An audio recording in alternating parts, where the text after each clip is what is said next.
Thank you. So hello. Hello, everyone, and really thanks for such a nice introduction. So I had to bribe him for this, but that's how it works here in this country.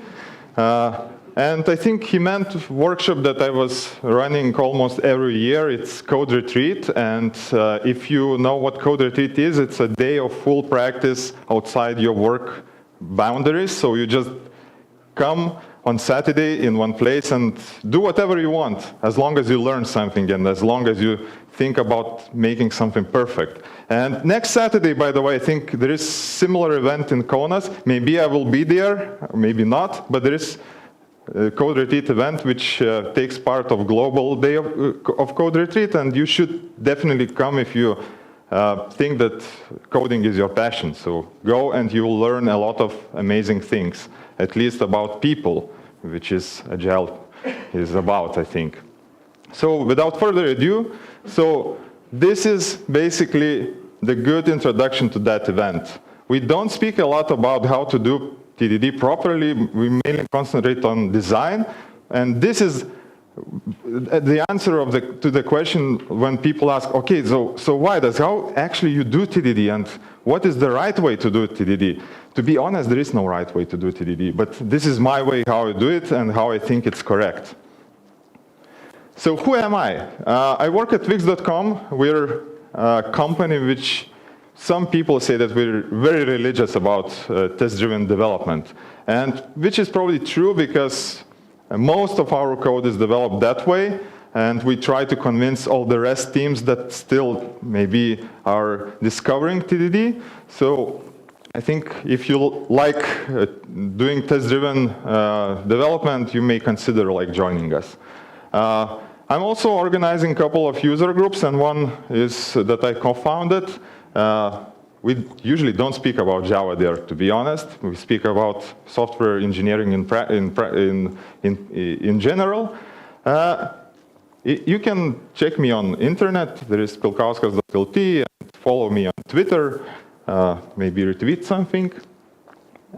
So today's motivation is that I will show rigorous application of test-driven development steps. And I will try to convince you that even if you don't know implementation, you can come up with implementation without even knowing the algorithm itself. And the main takeaway is that you always have to listen to your code. That code is trying to say something. Like if you cannot understand it, if it's not readable, it tries to show you that, look, no one except you can understand it. And maybe next week you will not be able to do that after revisiting that code. And today okay, so this is probably most of you know, because I believe everyone now writes tests and have heard of some sales for TDD talks. So there are three important steps. First one is that you write a test without having any production code. So you start with a test and you have to see it failing. This is called red phase. Second one is green. You have to write something, just minimal amount of code to pass the test. And it's not perfect code at this stage. And the third step is to refine the code so that you can come up and say, this is the code that I'm proud of. This is the code that does exactly what was expected from the requirements. And then you repeat this cycle over and over and over. And people who do test-driven development a lot of times forget this last step. This is essence of test-driven development. Everything else is just testing. This is the essence of design. And I'm going to write a Roman numerals implementation today. Maybe I will not finish it, and I will not concentrate on exceptional cases. I'm just going to implement happy path, which means I will not check incorrect inputs and so on. So who doesn't know Roman numerals? So that's some examples of them, and we're going to implement conversion algorithm for that. Okay, so I will sit, excuse me for not being able to code while standing. I will do that in Scala, but you don't need to know anything about Scala. You just need to understand simple concepts like if, while, or whatever that you are using in your preferred language. So, as I said, we have to start with a test. So, what can be a first test for our algorithm? So, I usually start with the simplest requirement that is possible to implement. For example, in Roman numerals, maybe the simplest thing is just to say that, okay, it will convert 1 to I. This is a very simple requirement.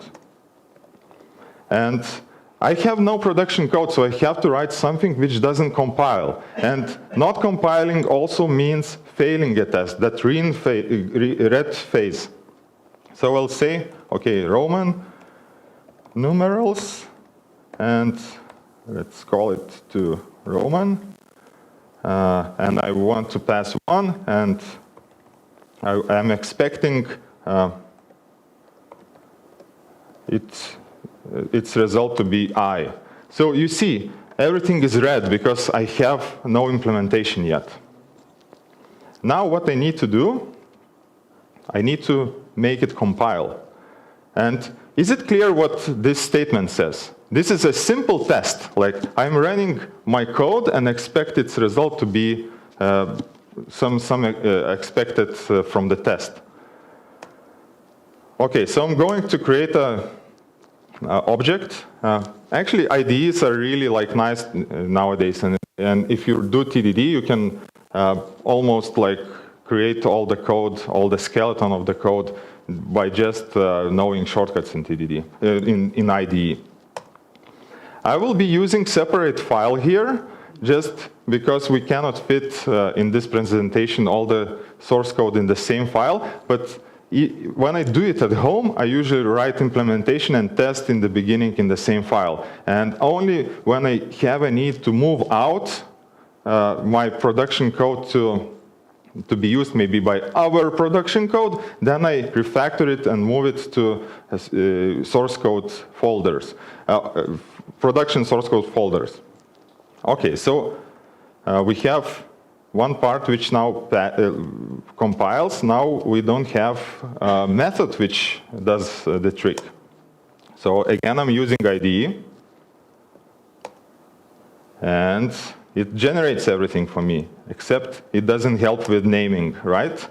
And this presentation is also not about naming, because naming is so hard that all the best people also fail it. So I'm not even attempting it here. You may try your best, but don't expect it from this presentation. So my toRoman function will take Arabic number as input, and it will return string. This is Scala, so if you haven't seen it, it's very similar to C-type languages, except that type annotations are after a variable name.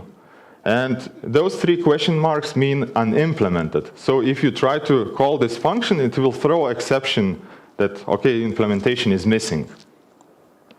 Now let's see what happened to our code. Okay, it looks to be compiling, and we can even run our tests and see what happens. And you see, okay, that's a long stack trace. It says that test has failed, and the reason is that implementation is missing. That exception is thrown. Okay, we need to do something and implement it, right? What can be an implementation here? We just need to return I. That's a minimal. Remember, second step, green phase. Write smallest amount of code to pass a test. This is not refactoring yet. This is smallest amount of code to pass the test. And what should happen? We have a first passing test. So usually when you start a project, it's very hard to pick the first test. You don't know where to start. So rule here was that pick the simplest requirement. The simplest requirement that will let you move forward. If you are stuck, you need to find something simple to do. And during the presentation, I will in my mind, I will order all the requirements by its simplicity. So now we need to, we are in the third blue stage, and we need to understand what can we do now. Like, should we refactor this code? Well, maybe there is an excessive empty line or something. So just cleaning on the way. But not much we can do. Like, we don't have anything proving that we need to add more code to this implementation. So what we'll do now, we'll write second test. And what can be a second test? Convert to. Yes, and convert to is important here because we are adding another requirement. And that requirement is not about converting to. It's like example how it works, but our requirement is that we should be able to repeat i's. Like, if we have number and when we convert it, we need to be able to repeat i's. That's the actual requirement, and we are specifying an example for that. Do you feel a pain that I have to repeat the text from the above? No. You don't feel it yet, but if I will do it over and over during all the presentation, you will get very tired because of this. So this is again a feedback from my code that there's something wrong. But I have to finish it because I'm in a red phase. I need to write a failing test. So second test is like another simple case, and again I'm repeating myself. I could be tempted to copy paste.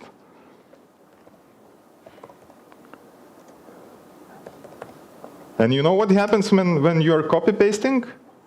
Maybe you'll introduce another method and you will forget to update all the tests and so on and on. So always remove duplication.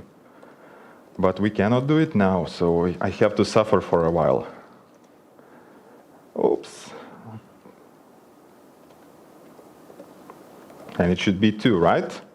And it should fail. Okay, now I finished red phase and I need to move to implementation. So what's the simplest implementation?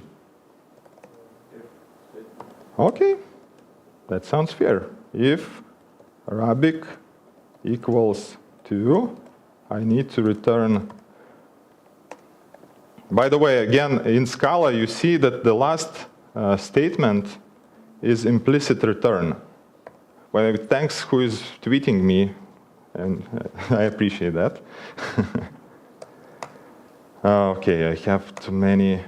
By the way, IDEs can get in your way also. Like, you see, I'm a bit struggling that it generates too much code. So there are pluses and minuses in that. Okay, so you see an if, and the last statement gets returned. So there is no explicit return statement. You can have return statements in Scala, but you don't have, because the last operation will be returned. And let's see if it makes our test pass. Okay. I did something wrong in my test. You see? By the way, you can help me with my mistypes, but let's keep questions to the end, okay? Okay, so I have a passing test, and I'm very annoyed here. First of all, I'm annoyed that my tests are repeating themselves. So what can I do? What type of testing is that?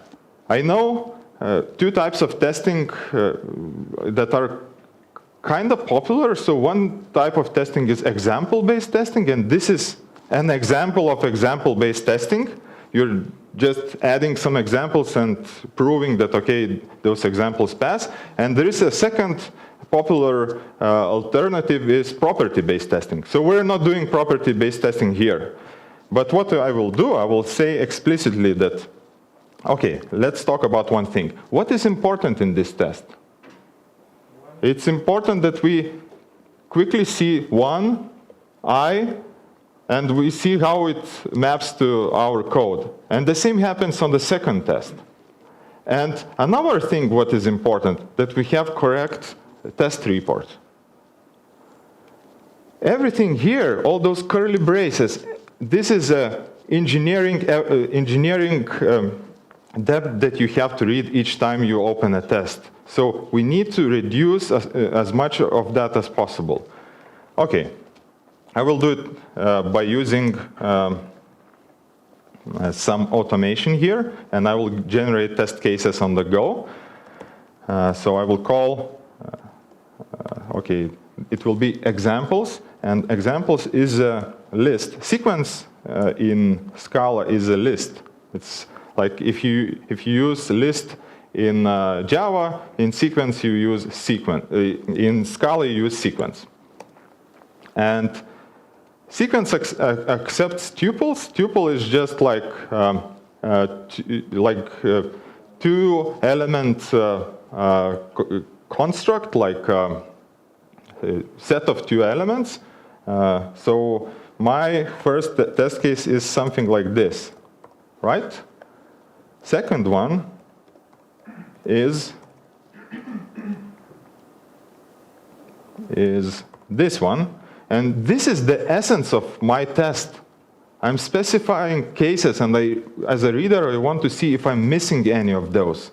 I don't want to go and read a lot of source code just to find out that I'm missing maybe some case later when I release my code. So what can I do now? I can say, okay, by the way, did you notice that I started refactoring from a test code? What I want to say with this, that test code may be considered even more important than production code. Production code gets your money from the customers, but to find customers, you have to have a quality. And tests are very important, so don't neglect them. Oops. IDE tried to help me. Okay, now I will iterate over all the examples. And this is nice Scala feature, I can destructure them. Basically, I'm taking that tuple, that construct with an arrow, and I'm deconstructing into two variables. One is Arabic, another one is Roman. And what I will do, I will say converts Arabic. And you see, this construct is called a string interpolation, or you can think of it like a string templates to what? Roman. And here it should use Roman numerals. And I will take Arabic, and it should equal to what? Roman. Now I will try to delete the rest of... By the way, do you see that I feel quite comfortable deleting code because I have a synergy between my production code and test code. If I touch one, something happens with another one. So there is like a safety net between them. It's actually not 100% true, but tests make me confident doing this. Okay, let's see if it works. Okay, all tests passed. Remember, we still are in refactoring phase. Do we want to improve something about this code? No. I think I want to at least fix mistypes as I go. And I think I will do one trick here. I think this is a hidden cycle, a loop. I think I will do I, and I will multiply it by Arabic number. Do you think it will pass? It passes, right? Cool. But it looks a bit awkward, right? Can you explain this to your math teacher, that you're multiplying strings? Let's see what happens next. And I think this type of abstraction is introduced too early, and it will bite us back a little bit. But maybe we should learn from mistakes, and let's see what happens. Okay, we need third test. What can it be? 4. I don't like 4. You know why? It looks very complicated. So remember my rule. I pick tests by their complexity. So what is next? What is simple? 5. I think 5. And as each TDD practicant, he should put things that he skips on the paper. For clarity, I will do that in my IDE, but you don't do this. And your question may be why you don't do this is if you put something here, it's very close to your tests, and you may specify that you're missing some test case. But what you need to think about is requirements. So it's better to disconnect from your code and just have a list of to-dos for later. Maybe you ain't gonna need it. So don't do it like I did just now. Okay. So this is, okay, it's failing.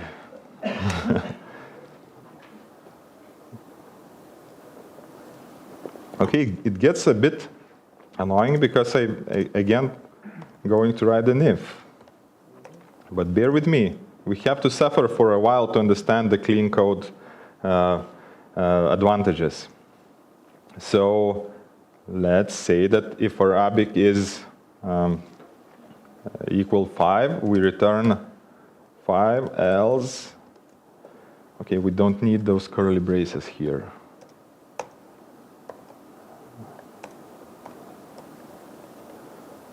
And see if it passes. Okay, it passes. It looks very ugly to me, but I cannot do anything. There is no proof in my code that this is a wrong code. Only my bias from the maybe last session or maybe from abusive use of functional programming or something. I'm just feel not so comfortable here, but there is nothing that proves that it's wrong. So let's add another test. And what can it be?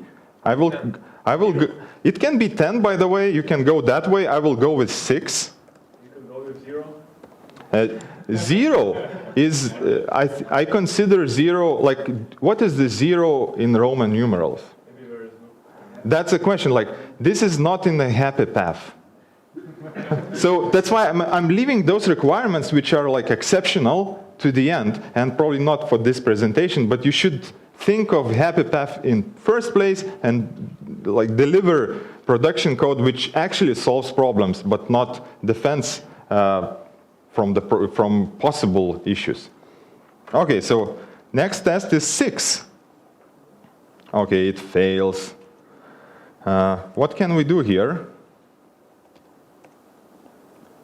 I think this is a huge step, and of course we can write 6 equals Arabic, but this is not what TDD teaches. If you will continue to reflect what's in your examples, you will not go far. You will eventually have to provide all the examples. And TDD is about refactoring.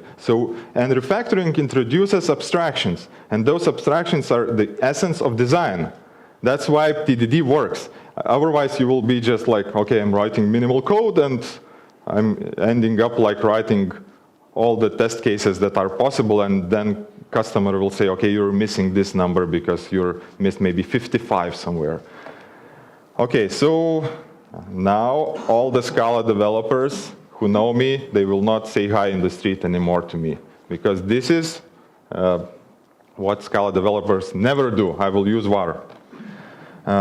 And it will be for result, and result will be empty string. And I will have another one, which will be remainder. And remainder, in the beginning, will be Arabic, because we still have numbers. And what I need to do now, I need to do the following thing. I need to basically almost rewrite all my implementation. So if remainder is higher or equal than 5, I need to say that, okay, please append mutate. This is what all functional programmers are allergic to, mutate.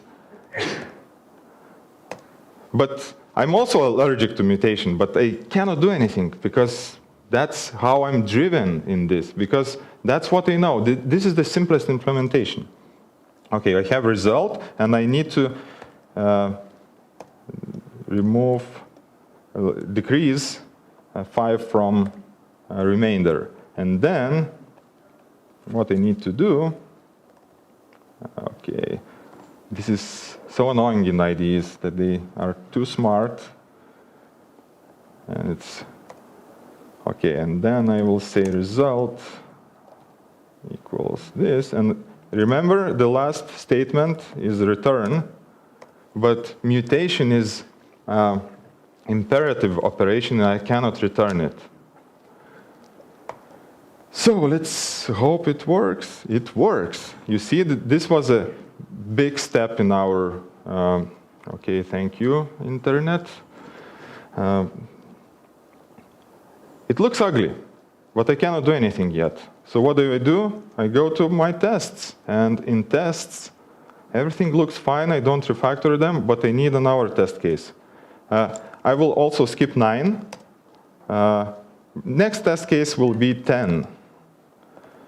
And 10 is good case because it adds another requirement. We are introducing another letter. Like you can see that 5 introduced 5 letter, 6 introduced combination of 5 and I, and 10 now introduces another letter. So we're adding requirements as we go. And 5 and 10 is different a little bit because you can have 3 X's in a row, but you cannot have 2 5s in a row. So they are different. And I don't know my algorithm. I'm just writing tests and trying to add the minimal implementation. Okay. So what I will do now, what should I do? Duplicate the code. Oh, I'm not doing it in the right way. Place. So order is important in my algorithm. You see I'm writing equals. This is the minimal implementation for that. Okay, so we need to add X, right?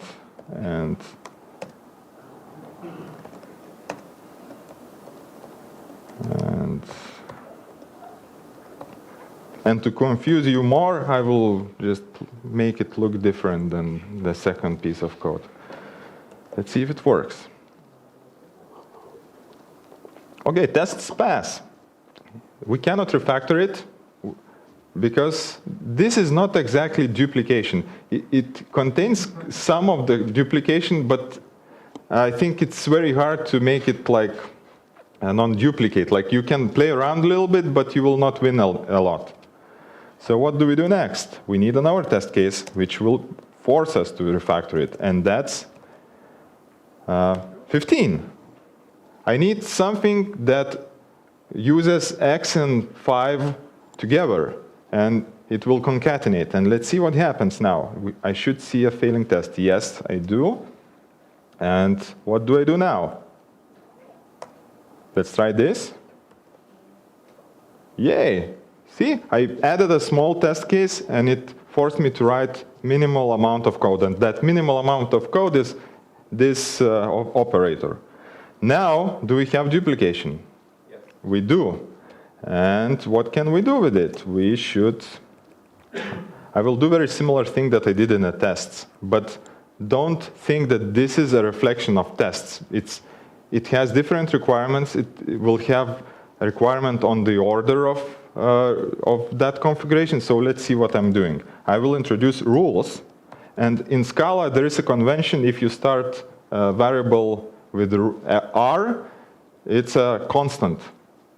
And val and var, what's the difference? Val is immutable variable, and var is, and var is something that you can reassign. For example, you can create a new instance and assign to the existing variable.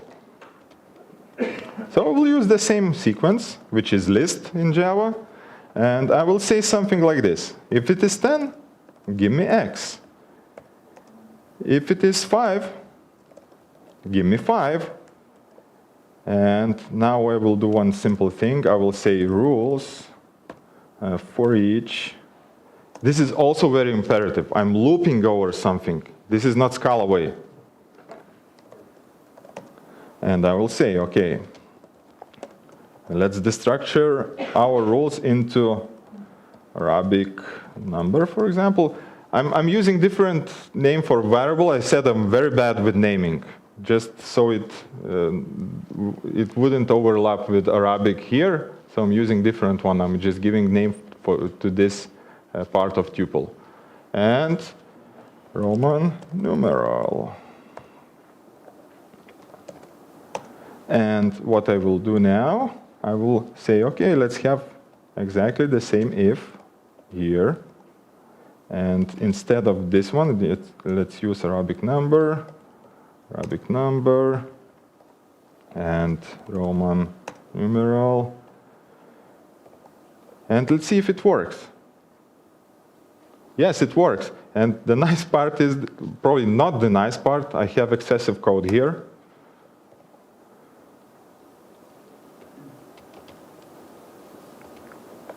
So what I just did, I introduced configuration. So this is another level of abstraction. As we get more tests, they become very specific. So they specify a lot of cases. And our code is forced to be more generic by that. And this is very generic, like I can easily add our rules. Okay. Now, what do we do next?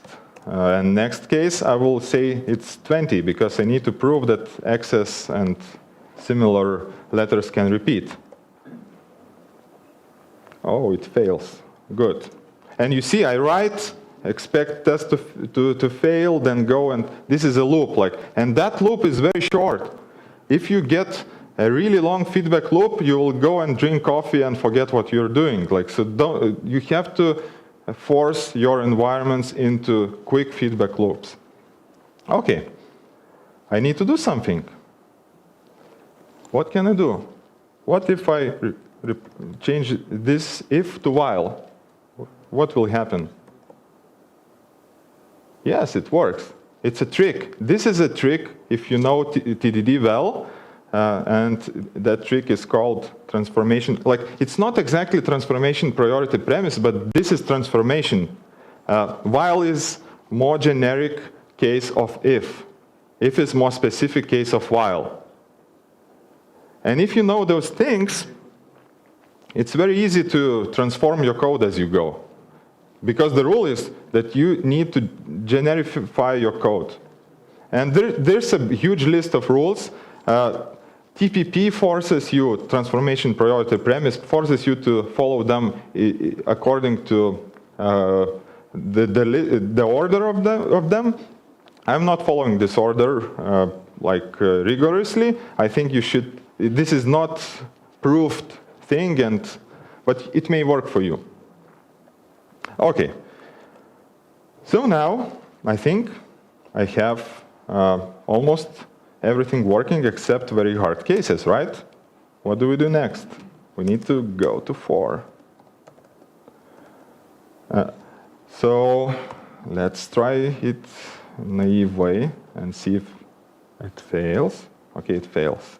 And what I will do, I will say, okay, 4. This is very naive, right? And it works. You see, if I would started doing this in the beginning, I would probably have written a lot of things like to subtract something from something and so on. This is what tests force me to do. I managed to implement all the algorithm around the hard case, and hard case became very simple. I think we can do similar thing with 9. I'm pretty confident now because it looks there is a pattern. Okay, it fails.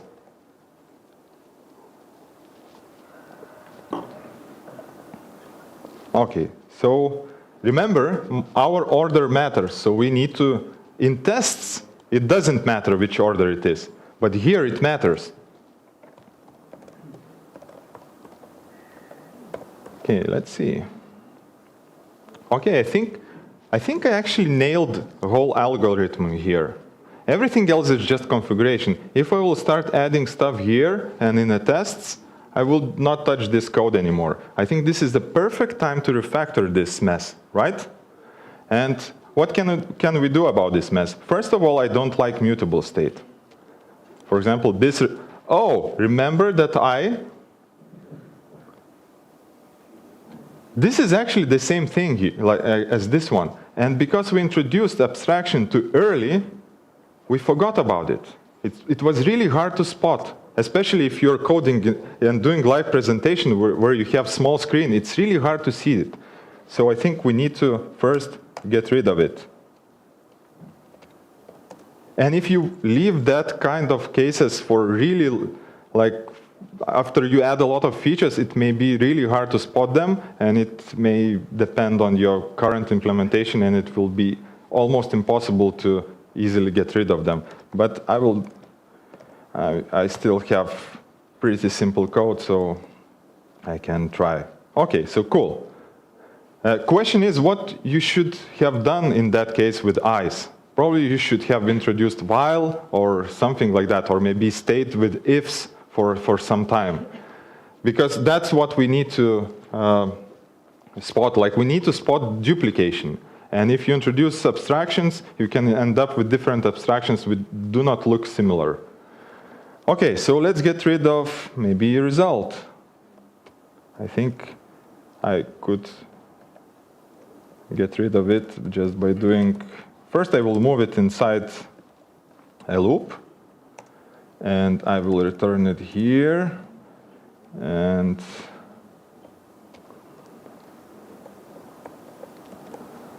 okay, I'm missing something somewhere. Where is it? Okay, I'm missing one simple thing. This doesn't return anything. It's an imperative statement. So I need to map. And mapping is taking each value in a rule and applying something and producing sequence. And in the end, I need to merge that sequence in a string. So I will do simple, I will call a method which should do it for me. Okay, cool. But we still have mutable state. That mutable state is inside our loop, but it didn't go somewhere. So what I need to do, I will get rid of it completely. And instead of doing while, I will say, okay, this is where I know algorithm a little bit. Like, you can see that this while loop, what it tries to do, it actually tries to calculate how many numbers does number fit into that Arabic number into that remainder. So what we need times, and I will say remainder div Arabic number. And what else do I need? I need remainder. I'm still using remainder, which is mutable. And I even can do it. Okay, I don't need to have while here. I need to just mutate it. And I can do a very simple thing now. It should be Roman numeral multiplied by what? Times. Okay, we got rid of one var. Now question is, what can we do about this one? This is the hardest part of presentation. What can we do about this one? If you're a functional programmer, you know that you can use something like fold left or fold, but fold is very complex in this situation because we need to maintain multiple states between, like we need to have remainder and we need to have result, and it's like it gets very complex from a syntax point of view. Another thing what we can do is to use recursion. And Scala is nice language because it supports tail recursion optimization. What it means that recursion is a very expensive thing if you don't optimize it for your machine that you're running, which basically ends by using a huge call stack. And to optimize that, compiler knows in some cases how to convert your recursion into loops, and that case is when you have recursive call as the last statement in your recursion. So I don't have time for this, so I will use cheats. Okay, there are. I will do something like this. I'm just cheating so much that you will see that I'm copying everything and you. Okay. Let's see if it passes. Now my question is, which code was more simpler? So you see there is a trade-off. This one is probably easier to reason about in the long term because it uses immutable state and so on. It builds really nice on functional paradigm, but imperative sometimes it's easier to grasp from the, of course it depends on your bias. Like if you're coming just straight from the school, probably you'll write more imperative code because that's what you're used to. And what else is left? There is a thing that you need to finish the whole algorithm. So what is missing this, those tests and those rules. Usually what I do, I just write, because I know that my algorithm is not going to change, I'm writing all the tests at once because it will be just a wasting ping pong, and I add implementation at once. And after that, you can add integration test just to make sure that you don't forget, like your configuration is correct, and then tackle your rainy day scenarios. And I think that's it what I have for you today. Any questions? Yes. I'm sorry, how much time do we have? 10 minutes. Oh, cool. Oh, okay. So, test. So my question is, when you're writing the test, you start with as minimal as possible, and you move up the implementation when it gets harder. When do you decide, okay, now it's enough, I have to start making like some normal code, not just test cases?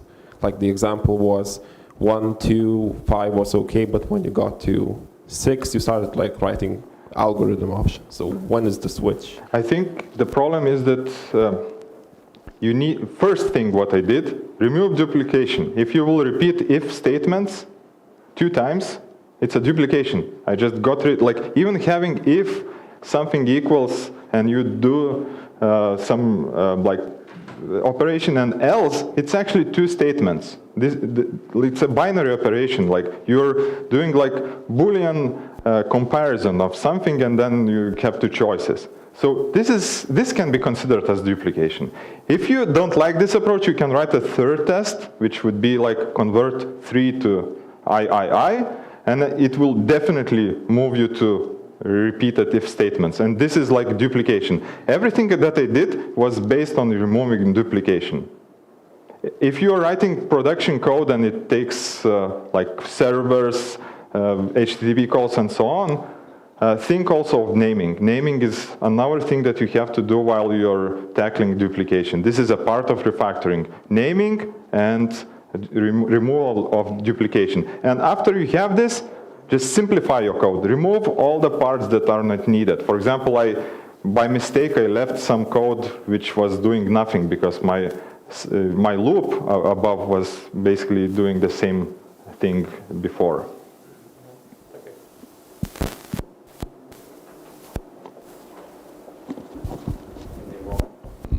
Any more questions?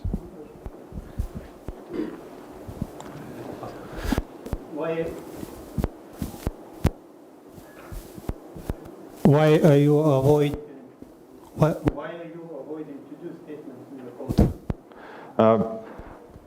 I'm not like I leave a lot of to-dos in my personal code, but I leave them because I tend to lose my paper notes.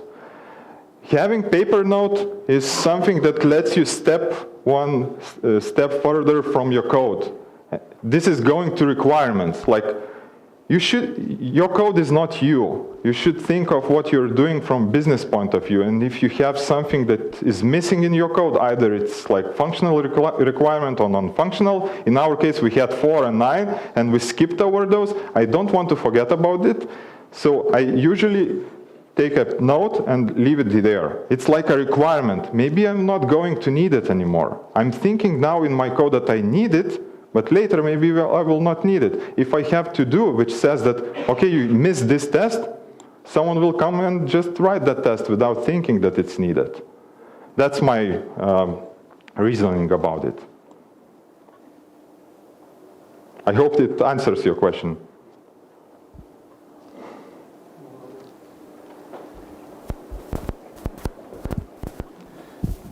I'm not technical anymore, so I'll ask from maybe business perspective. On the opening, one of the keynotes, there was termed technical masturbation. So getting fancy. So I'll ask from totally bad manager perspective sense, that seems very expensive. If you would have sit down and wrote just the algorithm, you have done it probably in 5 minutes. Now it took almost 40 minutes to do this. Of course, we are talking and explaining, but even in real case, it seems you are just having fun because you love it and it doesn't bring any value. How you sell it to management, in essence, that's the question. Okay, this is a good question, very good question. I really did this because I have fun with that. Like, no doubts about it. Whether you should do that, it's actually not, I'm not selling TDD. I'm just wanted to show rigorous application of TDD. And we as humans tend to have a bias about how to implement something. And it's very hard to stay away from that bias. So applying TDD rigorously forces me to step away from my bias. So I see a benefit doing that like this. On everyday life, you may maybe decide yourself. I really recommend trying this. I do this on my HTTP servers and so on, like REST APIs. It's very nice. You write a small test and you get a feedback. It maybe costs a little bit more at the moment, but after 1 year, I just like push to production and just going to drink a couple of beers, and then I'm pretty confident about my code because I know that each line is covered by test. Hello. Hello. So I want to ask, you said when you're writing, you put everything in one class, so it's just for simple, or maybe more comments. And second question would be, what do you change in 1 year or 2 when you started it, TDD, and when you are doing now, what you change, like from theory, you read this, but in practice you change something and now you're doing differently. So what's that thing? Thank you. Not sure if I understood the question right, but I will try to. Like TDD is usually sold as design technique or design tool. What you have just seen here, well, it doesn't prove that TDD does design. It proves that it helps you organize your code, which is part of the design. But to have a great design and great structure in your code, you still need to put effort in the refactoring step to design it properly. Introduce right abstractions, give right names, and so on. This is just a tool. And I start writing code in the same file just because maybe I'm not going to need it. Like if I will move it somewhere, I maybe have to create a package, and I don't need that package anymore. I have to think of name of that package, and so on and on and on. A lot of complexities without even a need for that. And if you do that, like I did, like in the same file, you can extract something on that moment that you need. For example, your customer says, okay, I need function or some code from you, library. You just, okay, extract it, and here it is. Because my only customer at this point was test. I didn't have any customer. And well, I'm going to package it. Maybe I will create some integration tests just to prove that everything works. Of course, this is so simple example that what I'm talking about, but that's what we should do. It helps not to over-engineer stuff.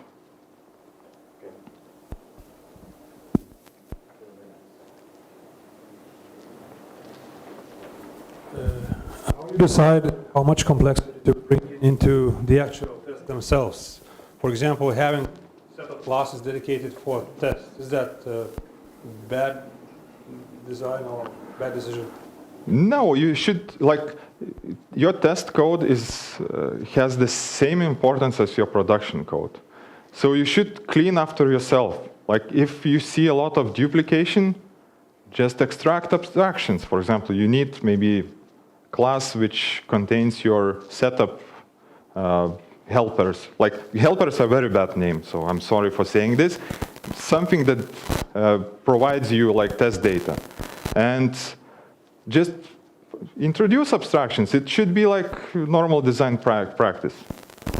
But there is one thing that you shouldn't do. Don't add ifs, conditionals, and similar constructs into your tests. Tests should be just like simple example of how to use your system. It shouldn't mirror what happens in your production code. Thank you for all the questions and the answers. We have one last question. It has to be a very good one. Who has a good question and didn't ask it? Knock me down. Do we have one? If not, then in that case, I would like to thank Vaidas Pilkauskas for this great presentation, and we have a present.